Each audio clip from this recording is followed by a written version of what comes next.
राजा सगर के 60,000 पुत्रों को कपिल मुनि ने भस्म कर दिया। उनके अवतरण के लिए राजा सागर ने घोर तपस्या की, परंतु सफल नहीं हुए। आगे चलकर गंगा मैया को धरती पर, भगीरथ धरती पर कैसे लाए, इसकी कथा आप सुनेंगे। इसलिए पूरी कथा को अवश्य सुने बिना स्किप करें और कथा को लाइक जरूर करें। राजा सगर की संपूर्ण कथा। रामायण के अनुसार इक्ष्वाकु वंश में सगर नामक प्रसिद्ध राजा हुए। वह भगवान राम और भगीरथ के पूर्वज थे। राजा सगर की दो रानियां थीं, केशनी और सुमति। लेकिन राजा सगर की कोई संतान नहीं थी, जिसकी वजह से वह काफ़ी दुखी रहते थे। एक दिन राजा सगर रानियों समेत हिमालय पर संतान प्राप्ति के लिए तपस्या करने चले गए। तब ब्रह्मा के पुत्र महर्षि भृगु ने उन्हें वरदान दिया कि एक रानी को 60,000 पुत्र प्राप्त होंगे तथा दूसरी से एक पुत्र होगा, जिससे आगे वंश चलेगा। तब आगे जाकर रानी केशनी को एक पुत्र हुआ, जिसका नाम असमंजस था, तथा दूसरी रानी को मटके आकार का एक पिंड हुआ। वह सिर्फ एक बेजान पिंड था। राजा सगर निराश होकर उसे फेंकने लगे। तभी आकाश से आकाशवाणी हुई, सावधान राजा, इस तुमी से 60,000 बीज हैं। घी से भरे एक एक मटके में एक बीज सुरक्षित रखने पर कालांतर में तुम्हें 60,000 पुत्र प्राप्त होंगे। राजा सगर ने इस आकाशवाणी को सुनकर इसे विधाता का विधान मानकर वैसे ही सुरक्षित रख लिया जैसा कहा गया था। समय आने पर उन मटकों से 60,000 पुत्र उत्पन्न हुए। समय बीतता गया। राजा सगर के सभी बेटे बड़े हो गए, परंतु राजा सगर के बड़े बेटे असमंजस का व्यवहार ठीक नहीं था। वह बहुत अधर्मी थे, जिस वजह से राजा ने उन्हें देश निकाला दे दिया। परंतु उनके पुत्र अंशुमान बहुत ही धार्मिक और सत्य प्रवृत्ति के थे। जब राजा सगर ने अश्वमेध यज्ञ किया, अश्वमेध यज्ञ में एक घोड़ा छोड़ा जाता है, जो घोड़ा स्वतंत्र रूप से कहीं भी घूम सकता है तथा उसे अगर कोई रोकता है, इसका मतलब है कि वह राजा से दुश्मनी कर रहा है। उसको राजा से लड़ाई करनी होगी। राजा सगर ने अपने 60,000 पुत्रों को उस घोड़े की सुरक्षा में नियुक्त किया।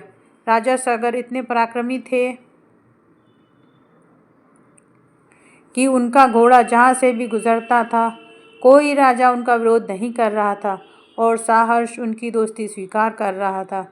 यह देखकर राजा इंद्र को अपना सिंहासन खतरे में लगा। राजा ने उस घोड़े को छलपूर्वक चुराकर कपिल मुनि के आश्रम में बांध दिया। कपिल मुनि तपस्या कर रहे थे, तो उन्हें कुछ भी पता नहीं चला। राजा सगर के 60,000 पुत्र उस घोड़े को ढूंढते ढूंढते जब कपिल मुनि के आश्रम पहुंचे, तो उन्हें लगा कि मुनि ने ही यज्ञ का घोड़ा चुराया है। यह सोचकर उन्होंने कपिल मुनि का अपमान कर दिया। ध्यानमग्न कपिल मुनि ने जैसे ही अपनी आंखें खोली, कपिल मुनि के क्रोध और तेज से राजा सगर के 60,000 पुत्र भस्म हो गए। जब राजा सगर के 60,000 पुत्र घर नहीं लौटे, तो उन्होंने अपने पौत्र अंशुमान को उनकी खोज में भेजा। अंशुमान उन्हें खोजते खोजते कपिल मुनि के आश्रम तक पहुँचे, जहाँ पर उन्हें चाचाओं की राख दिखाई पड़ी। तब उन्होंने उनके वहाँ पर तर्पण करने की सोची, परंतु वहाँ कोई जल नहीं था। जब उन्होंने जल की तलाश की, तब उन्हें पता चला कि उनके तर्पण किसी आम जल से नहीं हो सकता, क्योंकि उनको कपिल मुनि ने श्राप दिया है, जिस वजह से उनका तर्पण सिर्फ गंगा मैया के जल से ही हो सकता है और तभी उन्हें मुक्ति मिलेगी। तो अंशुमान यज्ञ का घोड़ा लेकर राजा सगर के पास लौट गए। तब राजा सगर को यह ज्ञात हुआ, तो वह बहुत दुखी हुए। राजा सगर, राजा दिलीप तथा अंशुमान, इन सभी ने तपस्या करी, परंतु वे सब सफल नहीं हुए। राजा सगर के वंश में आगे जाकर राजा भगीरथ हुए। उन्होंने अपने पूर्वजों की आत्मा की शांति के लिए घोर तपस्या की। उनकी तपस्या से प्रसन्न होकर भगवान ब्रह्मा ने गंगा को धरती पर भेजने की अनुमति दी, लेकिन गंगा मैया ने कहा कि यदि वह वेग से गिरेंगी तो धरती उनका भार नहीं सहन कर पाएंगी।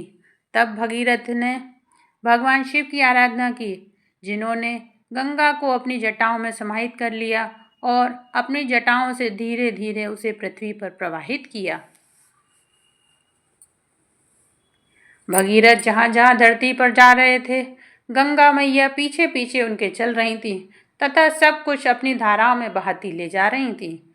आगे चलते हुए रास्ते में ऋषि जानू यज्ञ कर रहे थे। गंगा मैया ने उनकी सारी यज्ञ सामग्री अपने अंदर बहा ली, जिससे क्रोधित होकर ऋषि ने सारी गंगा पी ली। तब भगीरथ ने उनसे अनुरोध किया। जब जाकर ऋषि ने गंगा मैया को अपने दाहिने कान से दोबारा धरती पर छोड़ा, जिस कारण गंगा मैया का एक नाम जानवी भी पड़ा। गंगा के धरती पर आते ही भगीरथ ने उन्हें अपने पूर्वजों की राख के ऊपर ले गए, जिससे वे पवित्र होकर मोक्ष को प्राप्त कर सके। इस प्रकार गंगा का अवतरण पृथ्वी पर हुआ और तभी से उन्हें भागीरथी भी कहा जाता है।